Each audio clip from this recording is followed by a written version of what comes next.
নমস্কার, আইন রোমান্টিক কাপেলে তোমাদের আরও একবার স্বাগত জানাই। তবে আজকে আমরা কোনো ডেইলি ব্লগ, লাইফস্টাইল ব্লগ বা কোনো খাবারের রেসিপি নিয়ে আসিনি।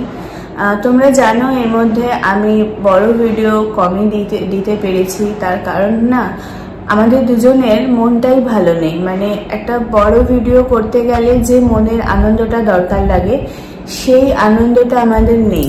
আমাদের চারপাশটা এতটা অন্ধকার হয়ে আছে না, যে প্রত্যেকটা মুহূর্তে কেমন একটা যন্ত্রণা হয় ভেতরে। যখন অন্য কোথাও ধরো বারাসাত, কামদুনি বা এর আগে অন্য কোথাও যখন হতো, অনেকেই বলতো যে কি ওই দিকটা ফাঁকা ফাঁকা, তো ওই জন্য এরকম করার সুযোগ পেয়েছে। কলকাতা হলে হয়তো পারতো না, কিন্তু কলকাতাতেও এরকম আকছার হয়েছে। আরজি করের ঘটনাটা আমাদের সবাইকে এত পরিমাণে অবাক করে দিচ্ছে যে ওরকম একটা জায়গায়, জনবহুল জায়গায়, আমরা যারা কলকাতায় থাকি বা তোমরাও যারা থাকো, তারা তো জানো যে আরজি কর সবসময় সকাল থেকে রাত সবসময় জনবহুল।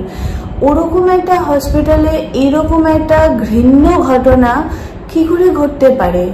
মানে তার মানে আমাদের নিরাপত্তা কোন জায়গায়, কোন তলানিতে এসে ঠেকেছে যে এইরকম একটা ঘটনা ঘটতে পারে।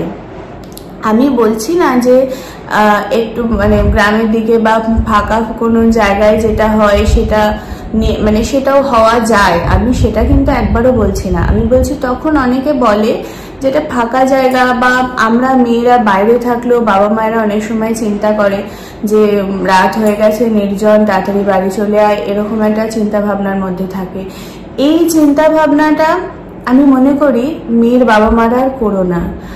এবার না, ছেলেদের বাবা মায়েরা যারা জানো যে ছেলেটা মানুষ হয়নি, অমানুষ তৈরি হয়েছে, তোমরা তাদেরকে আটকাও, মেয়েদেরকে আর আটকিও না।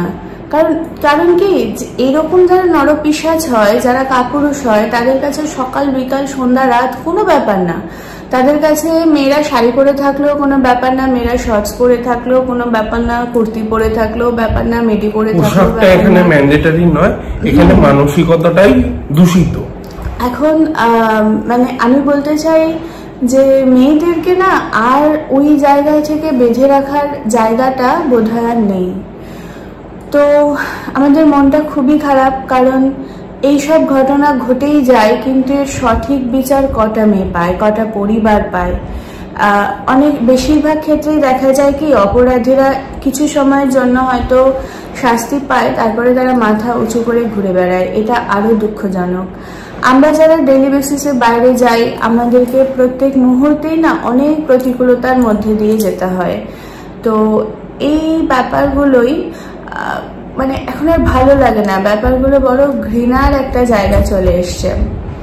আমি আর সুকল্যাণ মাঝে মাঝে এগুলো আলোচনা করি যে আমি যখন বেলেঘাটা থেকে ফিরি, তখন না ও আমাকে এখন মাঝে মাঝে ফোন করতে থাকে, তুমি ঠিক আছো তো, কখন আসছো, কোথায় আছো। ওর মধ্যে এরকম কোনো ব্যাপারই নেই, ও খুবই ফ্রি মাইন্ডের একটা ছেলে।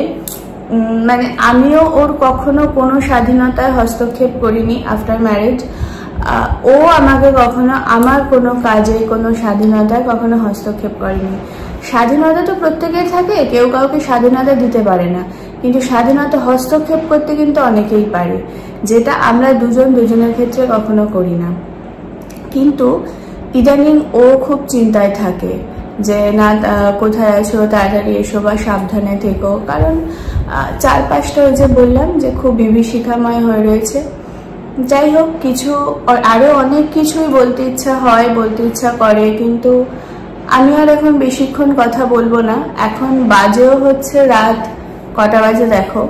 তো সেজন্য এখন আমি আর বেশি কথা বলবো না। তবে শুধু একটা কথা না বললেই নয়, সেটা হচ্ছে আমি ভিডিওটা এখন করছি রাত্রিবেলা, মানে 13 তারিখ রাত্রিবেলা। তোমরা ভিডিওটা যখন দেখছো তখন 14 তারিখ সকালবেলা। আমি তোমাদেরকে অনুরোধ করছি, আজকে রাত্রিবেলা 11:55-তে তোমরা কিন্তু অবশ্যই যে যেখানে থাকো, যার যেখানে সুবিধা সেখানে জমায়েত হও।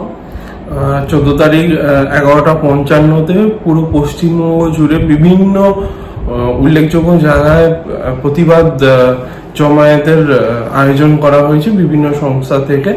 তো সবাই সবার মতন সুযোগ সুবিধা মতন সেই স্থানে পৌঁছে গিয়ে যাতে সেই প্রতিবাদের সামিল হতে পারে। কেউ কেউ যদি নিজের থেকেও প্রতিবাদ জানাতে পারে সেটাও সম্ভব, সেটাও করবেন, কিন্তু কিছু একটা স্টেপ নেবেন আপনারা।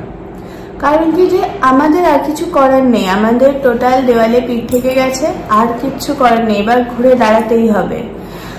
তো আমরা দুজনেই আজকে থাকছি রাত্রিবেলায়, তোমরাও থেকো, যে যেখানে পারো যেভাবে পারো থেকো। আর আমি প্রত্যেক বাবা মাকে মেয়ের বাবা মাকে অনুরোধ করছি, প্লিজ আপনারা ভয় পাবেন না, আপনার মেয়েকে থাকতে দিন, পারলে আপনারাও সামিল হন।